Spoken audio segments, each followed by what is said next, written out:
Welcome, everyone. We are taking a step today,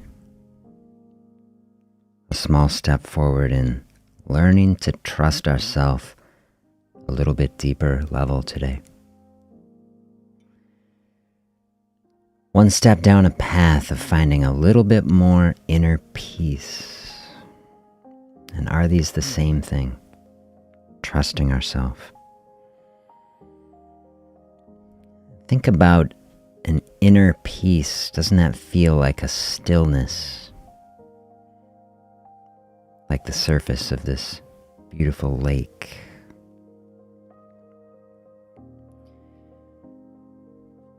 If you've been following along with me, coming back right to the end of this book, The Mountain Is You, I don't know how many sessions we've done out of this book. Might it be 15 or 20? I don't even know. But we're right at the end. This has been a book that is helping us dive deep into self-sabotage, how we are recognizing an internal conflict where we have needs that haven't been met. Or maybe we're meeting them in ways that are counterproductive to other needs. Do you feel that that is a tension, a conflict? Isn't that the opposite of inner peace? An inner conflict.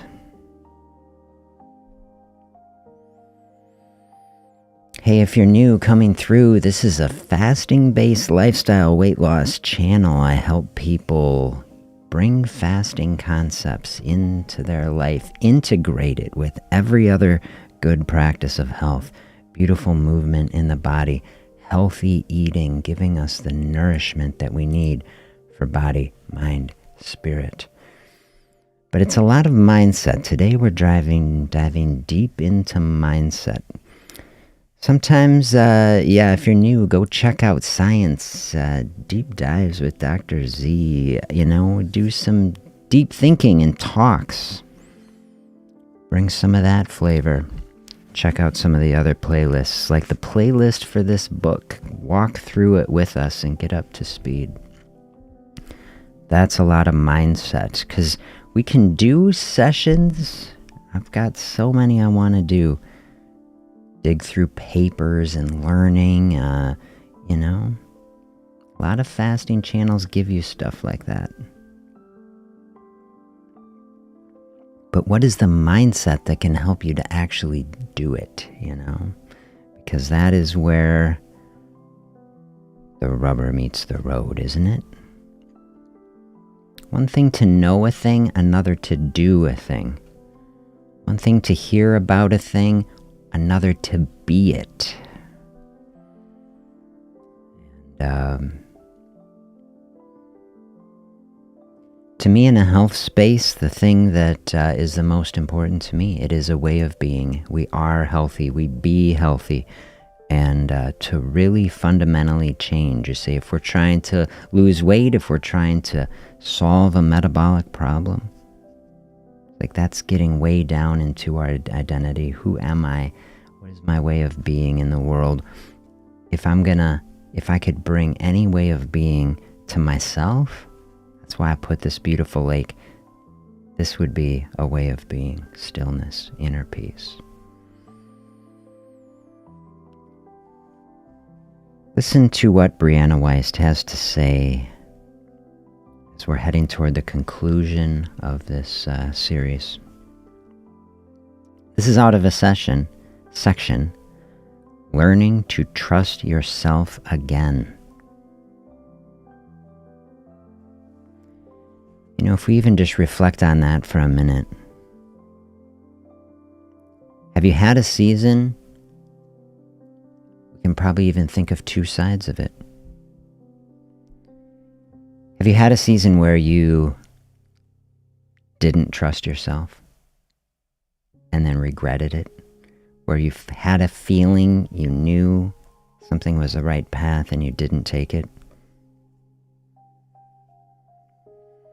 You can think of the other side of it too, right? Have you had a time where you really felt something and then it didn't turn out the way you thought? Maybe those are the hardest ones. You think you're in a season where you feel like maybe I need to take a step, I need to trust myself a little bit more. Maybe we lean into the former and we gain perspective from the other. Maybe we've been hurt even by ourselves, where we thought we could trust this. We got into this book sometimes, right? And other books we've looked at. Not every emotion, not every thought comes in here as just some sort of telepathic truth. It takes discernment too. And so we can have grace for ourselves as we are walking along this path. Maybe that is the start of some deeper perspective, when we can start to see ways that we have navigated our experience in places where decisions that we've made leading toward health and leading toward not health. We're trying to follow this path. I love this even title, Mountain is You, right? Mountain is me. It's all of us. We're trying to accomplish something in our life. We're trying to move toward better health. And we take a step today from these words. Listen to this. Inner peace is a state of being connected to the deep internal knowing that everything is okay and always will be.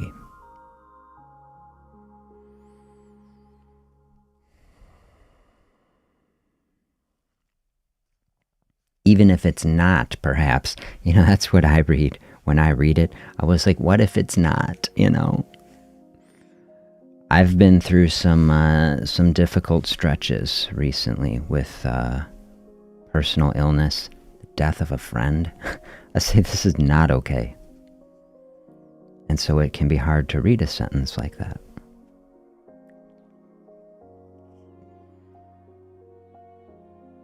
But then also, as we get some space from things like that, it's one of the big benefits. Fasting space, in my view, our session, fasting space in the body, incredibly powerful spaces. To make space. To take a deep breath and sink into some big time truths in the body. This can be a difficult sentence. How did it land with you? Maybe sometimes we don't feel that way. But then we take space, we gain perspective. This is what we're trying to do on our health journey, our walk toward better health. Find perspective and see that even in the midst of great difficulty, when it doesn't feel like this in our emotional body, that it actually is true. And the more I sink into it, share your experience, perspective might be different one day than another. I know mine would be, and that's okay. But to come back to a sentence like this and remind ourselves, even in the midst of the difficulty, a deep internal knowing that everything is okay and always will be, as a centering perspective, is the type of thing that can be like a rudder on a ship. As we are trying to find perspectives, maybe it is coming to a space, we're identifying cycles and patterns in our life that aren't serving us, and we're trying to change. And that is difficult. You feel like, have you been in a sailboat where the wind is blowing hard one way, the sail is there, and the rudder is moving, and you're trying to find that line, track that line with the boat, where we're just finding the line. You don't want to, have you ever felt it where whoever's running the boat is like really pushing it, and you can feel the balance point of the boat? It's like, we don't want to tip this thing over. I was like, but we're having fun. We're finding the line. Okay, we can imagine something like that in our life, as we're getting blown about. There's headwinds in our life, right? The difficulty that we face. The thing, the keel of the ship and the rudder that is helping us to navigate these storms of life.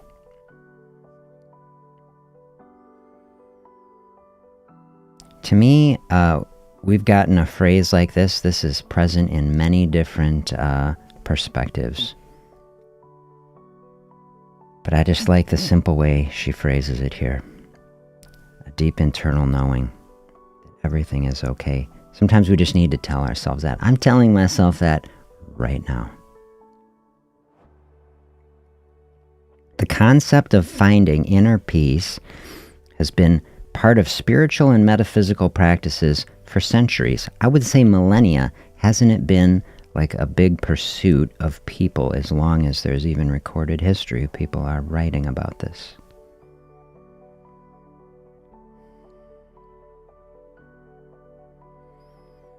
And I would say, personally, why does it have to be just a spiritual or metaphysical practice? The type of thing, I'm here, it's fine to have that. I'm here, I don't know. I'm at least coming out as a physician, of an extremely, scientific perspective. The mainstream, practice of medicine in the West is a very reductionist practice. It doesn't recognize, spiritual or metaphysical practices. That's fine. I think there's a place for that, right? Analytical, looking at matter and what is.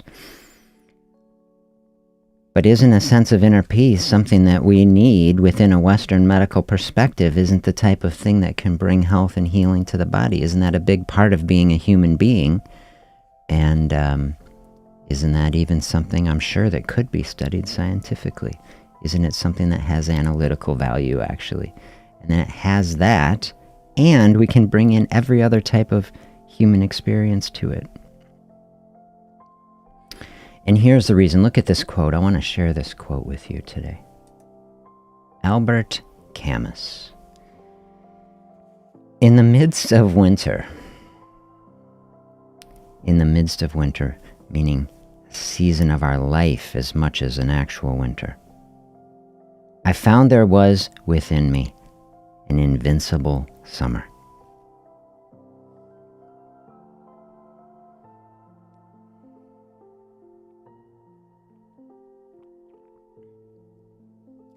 I loved that quote, reading that yesterday.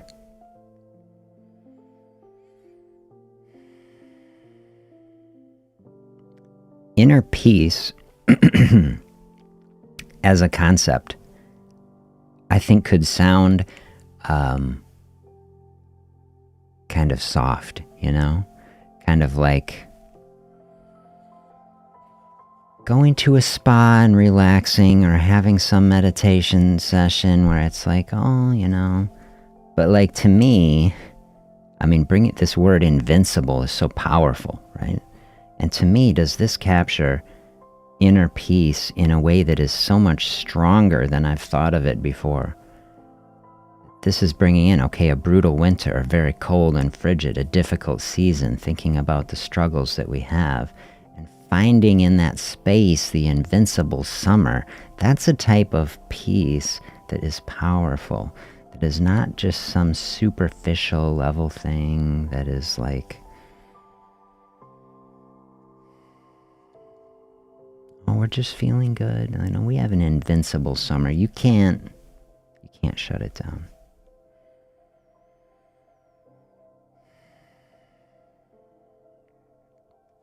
That quote is right here. That came out of this. And so she goes on with commentary about that.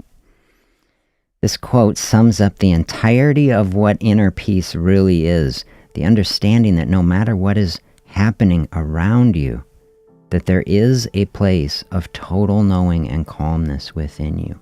Still.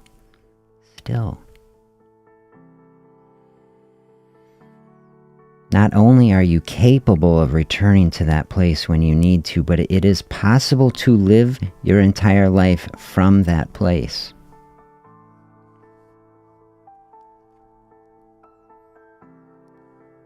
I suppose it's true. Maybe that's the struggle of life, right? Is to say, well, is that possible? I know my life is very far from that type of experience. But I would say it's aspirational, at least. I would like it to be.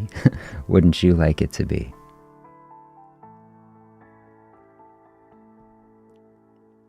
An aspirational goal, like looking toward the mountains and looking toward the sun. Sometimes in life we feel we don't have a compass. Where are we going? We're trying to, use something like this, like the sun can be our compass. We don't need a compass. We can just look toward the light. We see the sun on the horizon. We say westward is where we are going, and we know it. And we do our best. They say here the challenge, right? This is what I'm saying. It's a challenge. The challenge is learning how to connect with it in the first place, yes, and then how to rewire how we respond to our mind, which is always jumping from one worst case scenario to the next. I say, yeah, it can be jumping from one scenario to the next, like worst case scenario, or just dealing with scenarios that are actually bad in life, you know? Like you go through a season in life where it's like, okay, it's like a bad thing happened and then another one and another one. And I don't know, that's been my experience. To say, do things come in threes? Sometimes it seems that way, or, you know, sometimes they come in ones and twos and then we hit a 3 and it was extra bad. So we remember it. But I've had a 3 lately. Oh man. And so that is the challenge. And so, you know, we could bring this down into fasting space, you know, real physically in the body. We can bring it right into our experience, you know, with things that I want to help everyone unwind, like what a big session like this is. How do we deal with that? Inner peace is a coping mechanism in and of itself, something we culture and train and bring to us to give us strength to make it through these sorts of things. Lots of discussion that we've had on the channel as far as, okay, we could turn to food, right? What is our relationship with food? Sometimes food is the way that we get through these sorts of things. I know I've had big seasons of my life where that has been the case, where like comfort food is like the only thing that got me through, right? And thank God for it, right? And I've talked a lot about that. But then consequences to it. Put on a lot of weight. Was not feeling badly. Good morning. Hello. Welcome. Giving myself grace, so helpful on the tough days.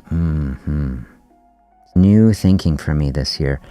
Helps with all or nothing thinking. No starting over. Life and health is a journey. I love that. Thank you so much for sharing that. Yeah, all or nothing thinking is something that I have personally struggled with. I've recognized that in my life. All or nothing. It's like either we're 100% or 0 when we started something, and if it ended, then we're off. And it's like, this is exactly the sort of space to get into things. So common, right? So common. So many of us experience that. And I know in my experience, I can feel like, oh, you know, when we don't talk about this and we're bottled up in our own little spaces, you think, oh, am I the only person that feels this way? But you start having a broader conversation, you realize almost everybody at times is feeling this way. And when we're on a journey, we're just learning, you know. Every day is an opportunity. We feel we hit an obstacle, but then in retrospect, it became a step that we stepped up, and this is how we are going to climb over, you know, these mountains in the distance, by turning our obstacles into stairs that lift us up and bring us there.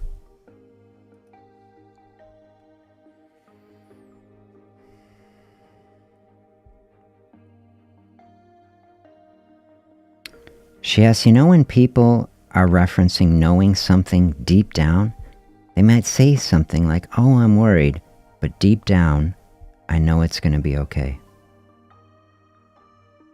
She asks, what do you think they're referencing when they say that?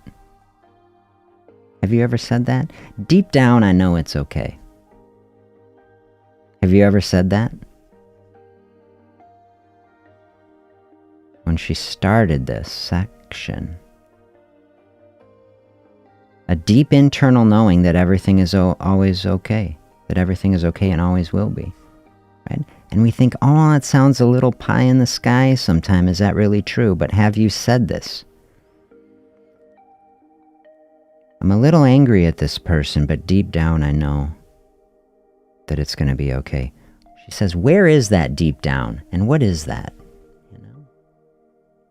Do you have a deep down like that, where you've referenced it before? All of a sudden it's starting to make it a little more tangible, because doesn't that feel like something that all of us might have said at some point? Deep down, I know it's okay. And if we can find a moment where we touched down into something like that, in a difficult moment, we found actually a place of peace in that space, and something difficult. Is that something we can reach back into and actually bring in and recognize, no, there is some space, whether it's a physical space, some neuron in there that we sink into, or it's more of a, what someone would call a spiritual thing. I don't know. Okay? People are going to have different perspectives on it. But whether it's real is what is our experience of it. If we experience something like that, then it is real and can be helpful. They're talking about a place within themselves that has wisdom, a better understanding, more insightful perspectives of what's really going on. And isn't that what we need sometime? Isn't a space like that like an invincible summer within us, that isn't shaken by the stress and the fear that so often comes to us?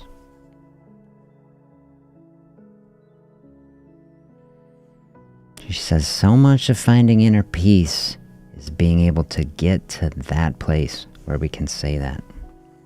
A lot of that is like, don't look externally. This is a big thing. This is what our culture tries to sell us all the time, right? Is that we don't have a space like that.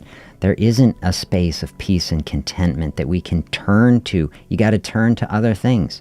You got to turn to TV shows and streaming services and social media and consumption of things, be it purchasing of products, consuming, eating of products and special drinks and special supplements, and everything is going to be the next thing that is going to finally help us to feel content. And I say everything except maybe a coffee or whatever, because I call coffee contentment in a cup. So if you got to consume one thing, maybe a tea, maybe a coffee, here's something very simple and grounded. Maybe sometimes even just a water, and finding just benefit from the simplest elements in life, that we don't need much. And for a period of time, we don't need anything at all. That's the fasting space. A gentle, thoughtful period of time with nothing at all. And recognizing that even there within ourselves, hey, look, we found it. Even if it's a fleeting moment, a little bit of peace and contentment was here, and we didn't have to buy it. It was actually there. It's actually the process of saying no to every other thing. Stop looking externally for the happiness. Realize it was sitting here in the midst of the struggle and the difficulty all along.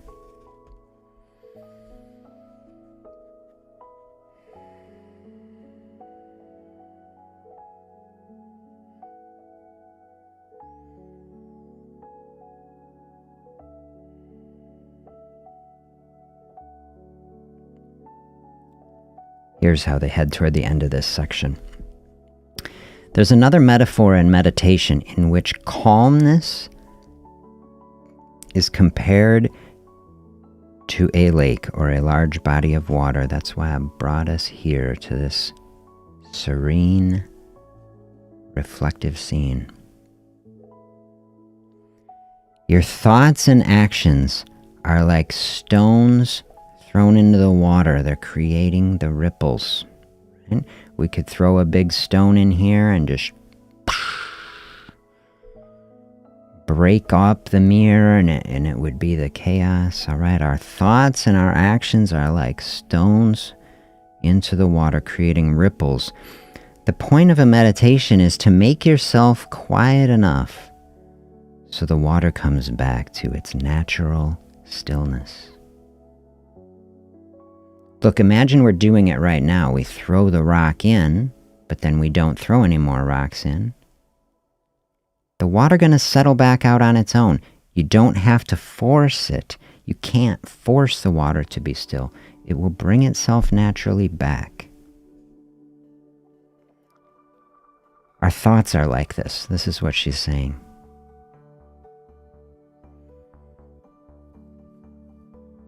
It does it on its own when you stop interrupting it. Is this what we need? Some space. This is what I want in my life. This is what I want these sessions to bring into us. The thinking that shows us that so much of what we really need in life is actually some space. And when we stop trying to force, when we stop trying to add and consume, we stop looking internally, we take some deep breaths. You say, how do you stop the thoughts? You just stop fighting with the thoughts. You accept them. You let them flow out. Let them dissipate like the ripples, the anxiety, the fear, the stress. Even if we have 5 minutes, maybe as we practice it and we realize the benefit of it, we clear out more space and we can have 20 minutes and really let the ripples settle out. She says this is how we find inner peace. It's not so much something you create as it is something that you return to.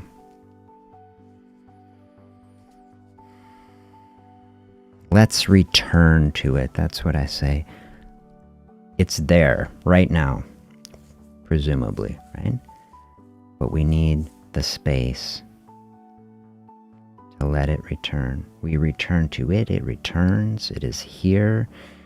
When we look for it, I like, the phrase, not something we create. Maybe we don't create inner peace. I love the thought, discussed it many times, that we create our health experience ultimately.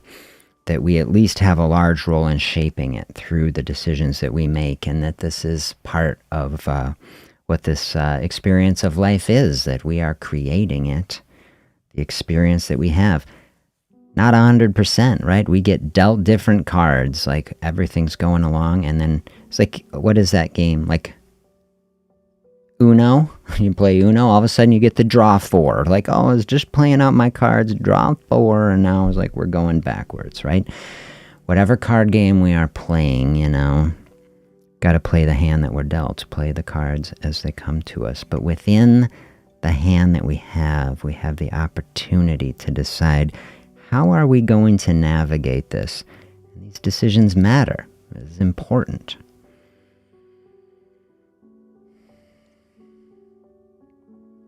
So we spend a lot of time thinking about, how do we play the cards? That's like, what foods do we put into our body and which ones don't we? And when do we eat and when do we say this is a time for rest? For the whole body, the digestive system especially, that does so much for us.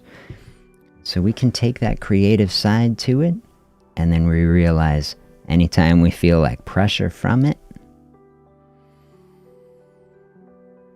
say actually take the pressure off, return to that peaceful state. Nothing have to be done, just like ripples in the water.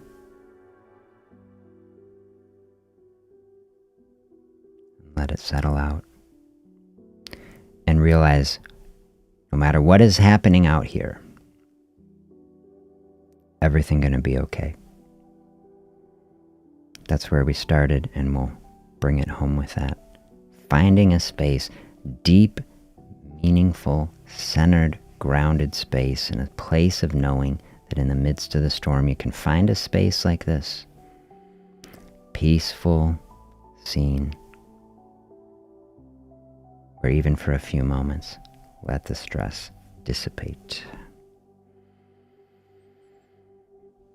From a grounded, centered space like that, type of thing help navigate the waves of life. Make the best centered, grounded decisions that we can, and find a space ultimately in the midst of that where we can build a deep trust for ourselves from that place, because that's getting down into the core of our being, right? When all the distraction is resolved, can we trust ourselves in that space. I hope so. We'll practice it today. Wish you the very best on that journey. Let me know how it goes. And I will look forward to connecting with you again tomorrow. Be well, everybody.